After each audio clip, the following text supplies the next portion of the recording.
Does God choose the day you die? I didn't come to sugarcoat anything. Today, you're going to hear a truth that might scare you, and if you embrace it, it's going to wake you up. If God already knows your final minute, there's something you can't keep ignoring. You don't die by chance, and you don't live on autopilot either. In the next few seconds, I'm going to show you the most overlooked and most direct line about your times, the one that separates those who waste life from those who make it count. Stay, because in 10 seconds, I'll open up the detail almost no one sees when they talk about your final day, and it may change the way you breathe today. Before we continue, write it right now in the comments. My times are in God's hands. Today I live with purpose. Do it. It commits you to what you're about to hear. If you value truth without sugar, subscribe and turn on the bell. We continue now. Look around you. We make plans as if we controlled the clock, and we scroll past tragedies on our phones as if they could never touch us. But there's an ancient line that hits straight to the heart. All my days were written before one of them came to be. That's what the book of Psalms declares, Psalm 139:16. It's not decorative poetry. It's a statement about God's gaze. And another line frames it with precision. My times are in your hand. That's Psalm 31:15. Not just my life in the abstract, my times, the beginnings, the pauses, and the endings. This idea makes us uncomfortable because it forces you to take a stand. If God knows the final minute, the minute you have right now isn't cheap. God knowing your last day doesn't make you a robot. The same wisdom that says your days are numbered also gives a clear warning. Why should you die before your time? That teaching appears in the book of Ecclesiastes, chapter 7, verse 17. Here's what it means. There are decisions that shorten, foolishness that breaks, violence that destroys. Sovereignty and responsibility don't contradict each other. They form the bridge you cross every day. In a moment, I'll show you the mistake almost everyone makes when talking about the last day. If you don't correct it, it will live in your head like an invisible chain.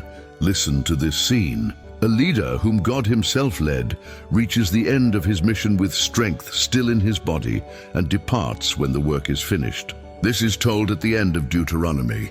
It wasn't chance or a whimsical fall, it was a "you have finished." And another line reveals the pattern almost no one sees. When he had served the purpose in his own generation, he fell asleep. That idea appears in the book of Acts, chapter 13, verse 36. It doesn't say when he grew old, it says when he fulfilled it. You don't die when you get tired. You depart when you're done. This pattern changes the question. It's no longer how much time I have left, but with what weight I'm living the time I have left. In 10 seconds, I'm going to give you signals to know whether you're living with weight or just stretching the calendar. First, picture an hourglass with your name on it. Every grain that falls does not return. You can't change how many grains the glass holds, but you can decide how much weight each grain carries. God's sovereignty defines the frame of the hourglass. Your response defines the weight of each particle. First signal, you postpone conversations you know would open life. If your schedule is full of noise and empty of concrete obedience, your day is light. Second signal, you collect information but hide the application. You read words of wisdom but live as if you hadn't read them. Third signal, you justify habits that corrode you. You call tiredness what is actually disorder. You call personality what is actually pride.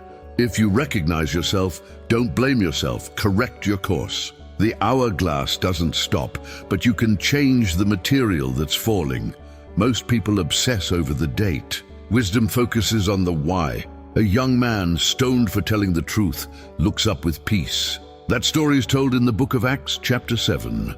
A man in prison writes, I have fought the good fight. I have finished the race. I have kept the faith. That's in 2 Timothy 4:7.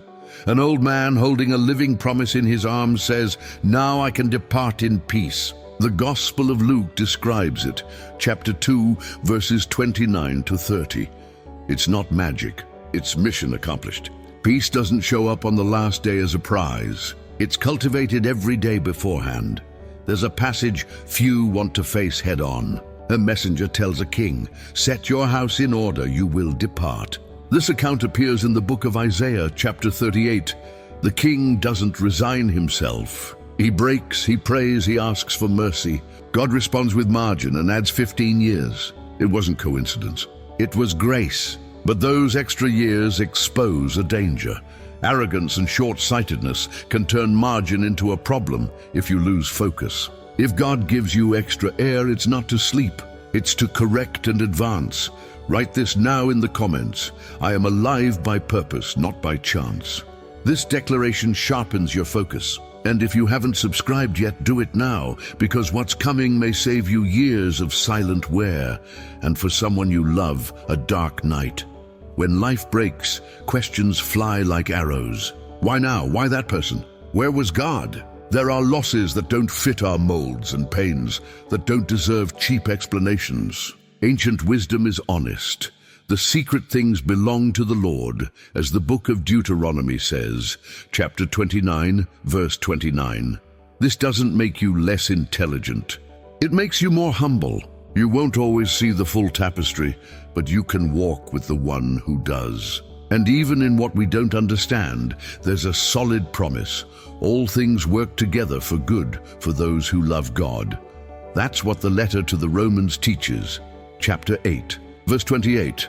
Not because evil is good, but because God knows how to write straight on a broken canvas.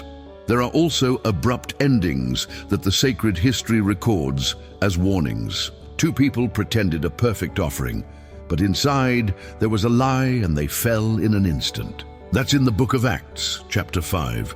A man touched what he shouldn't have, even though it seemed well-intentioned, and he fell on the way. It's told in 2 Samuel chapter 6. I'm not telling you this to scare you without purpose, but to warn you. Appearance without truth kills. A double life demands payment. If today you know you're acting, close the show and return to the truth. God's patience is real, but it's not a license for cynicism. You're in time. I return to the opening question. Does God choose the day you die? God knows and governs your times. There are endings that are appointments, not accidents. Your decisions matter, both in how you arrive at that day and in the weight with which you face it. You don't choose the last minute, but you do choose not to arrive empty. Starting tomorrow, you can live differently with simple steps. On waking, speak one concrete gratitude. Open a wisdom text and choose one line to obey today. Serve someone without expecting a return. Forgive what's pending and take ground away from bitterness. Close a small, unfinished task before noon to train yourself to finish. Protect minutes of real silence, because an ordered mind decides better. At the end of the day, write down one victory of obedience. Don't chase perfection, chase direction. There's an elegant enemy of purpose with a soft name. Later. Later I'll apologize. Later I'll start. Later I'll come back. That later has destroyed more callings than fear. You don't have later. You have today, and today is enough to take a brave step.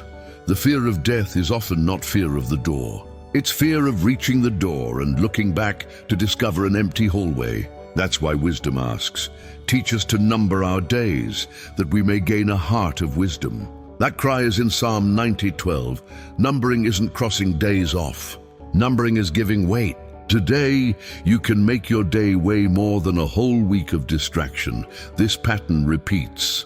A young man looks to heaven with peace in the middle of violence. A prisoner writes about finishing the race with honor. An old man says, I can depart in peace, as he sees a promise fulfilled.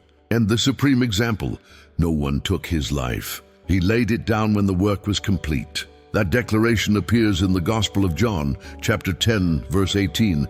It's not theory. It's a way to close with dignity. When the mission is completed, the door opens like a coronation, not like a theft. If you're wondering what happens with those farewells that seem unjust, remember that tears don't cancel faith. The strongest wept at a tomb, as the Gospel of John relates, chapter 11, verse 35. We walk with hope, not because we've mastered the wise, but because we know the one who holds what comes after. There's a promise that lifts the head of the bowed. A day will come with no farewells, no tears, and no pain. That's in the book of Revelation, chapter 21, verse 4. Meanwhile, our task is not to control. It's to trust and obey. If you're breathing, you're not done.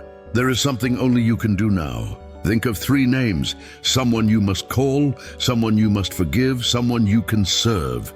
Think of 3 actions: a truth you must speak, a habit you must start, a habit you must abandon.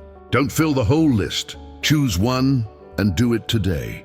Speak this declaration: I don't choose the last minute, but I choose to arrive with weight. In God's hand are my times. In my decision is the value of this day. Write it in the comments. I am alive by purpose, not by chance. That public confirmation sharpens your focus and may be the rope someone else needs. Maybe you're asking whether, if God knows your last day, it makes sense to take care of yourself. Change the question. If God entrusted you with a commission, why neglect it? Taking care of yourself is not idolizing the body or living obsessed with safety. Taking care of yourself is honoring the instrument of your purpose. Sleep what you need, think cleanly, speak truthfully, work with integrity, love with courage. That care gives weight to the hourglass. Picture the final day another way. Not as a thief, but as an appointment. Not as an abyss, but as a door. When you arrive, you won't talk about titles. You'll talk about names. You won't talk about how much time you accumulated, but about how much love you invested, how much truth you spoke, how much obedience you walked. There's a line that sums up that arrival. Precious in the sight of the Lord is the death of his faithful ones. That expression is in Psalm 116:15. Precious because it's not a fall, it's a return. It's not a loss, it's fulfillment. Does God choose the day you die? God knows and governs your times. Your last day will not be an accident to him. But today you decide whether you arrive with panic or with peace, with lightness or with weight. You don't choose the length of the hourglass. You choose the density of each grain. And you can start today. If this truth lit you up, subscribe and turn on the bell right now. Leave your testimony in the comments. What decision will you make today to give weight to your day? Write the word awake if you choose to live with intention. Share this message with 3 people, one who procrastinates, one who is wounded, and one who needs hope. Join this community. Here we strengthen faith, purpose, and courage to live the time we have as a commission from God and not as a coincidence.